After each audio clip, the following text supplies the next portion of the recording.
நேற்று திருவண்ணாமலையில் விசிக சார்பில் நடைபெற்ற பொதுக்கூட்டத்தில் ஆரவாரம் செய்த நிர்வாகிகளை அக்கட்சியின் தலைவர் திருமாவளவன் கண்டித்துள்ளார்.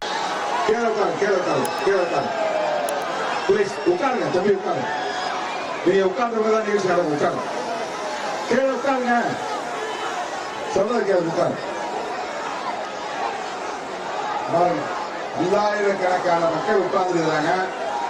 நீங்க உட்காருங்க ப்ளீஸ். கோஷம் போட்டது போல அப்படியே உட்காருங்க. உட்காருங்க உட்காருங்க. உங்களுக்கு பின்னால பெண்கள் உட்கார்ந்துருக்காங்க பாருங்க. தம்பி உட்காரு தம்பி. உட்காரு உட்காரு. கீழே அப்படியே உட்காருங்க. கொஞ்சம் அமைதியா உட்காரு. உட்காரு தம்பி. உங்களை தான் கேட்க. உட்காருங்க. அப்படியே உட்காருங்க. என்ன நான் பேசுறேன்னு இது இருக்க மாட்டீங்களா? நான் பேசுறேன்னு இருக்கீங்களா? அவங்க உட்காருங்க. அவங்க உட்காருங்க.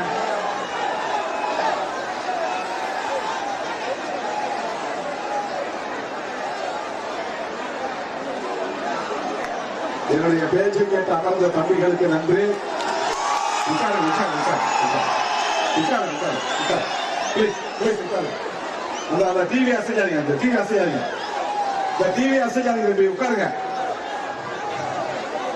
உட்காருங்க. கீழே உட்காருங்க. கீழே உட்காருங்க தம்பி. டிவியை மேல வைக்கிறீங்களா? டிவியை மேல வைக்கிறீங்களா? இங்க தானே வைக்கணும் டிவியை. அங்க போய் வச்சிருக்கீங்க. கீழே உட்காரு தம்பி. உட்காருப்பா. உட்காருங்க. பாருங்க மின்னணு இப்பதான் துண்டிச்சுட்டா நம்ம நிகழ்ச்சியை ஒழுங்கா நடத்த முடியாது. அங்கெல்லாம் போதிய லைட் இல்ல பாருங்க. அந்த பகுதியெல்லாம் வந்து லைட் இல்ல, வெளிச்சம் பத்தல. உட்காருங்க ப்ளீஸ். உட்காருங்க. செய்திகளை உள்ளது உள்ளபடி தெரிந்து கொள்ள ரெஃப்ளெக்ட் நியூஸை சப்ஸ்கிரைப் பண்ணுங்க.